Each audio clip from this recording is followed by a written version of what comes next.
Unaweza ukavuka na chako na nyumba yako ikaenda kubomoka, kwa sababu niliona 2026 makazi ya watu ni kama watu waliporwa makazi.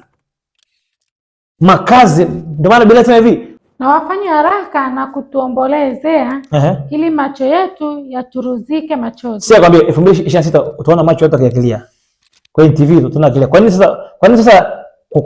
Kwa nini watalia? Endelea. Na kope zetu zibubujike maji. Maana sauti ya maombolezo imesikiwa toka Sayuni. Umesikia? 2026 sio mwaka wa sauti ya kicheko. Ni mwaka uliobeba sauti ya maombolezo. Sio tu kwako, duniani. Kwa hiyo bora uomboleze sasa hivi ili sauti ya maombolezo, sauti yako sasa hivi iomboleze ili sauti yako mwaka ule isisikike ikiomboleza. Maana katika ule mwaka sisikii sauti ya kicheko. Kuna miaka ambao unasikia sauti ya kicheko, lakini katika ule mwaka nasikia sauti ya maombolezo.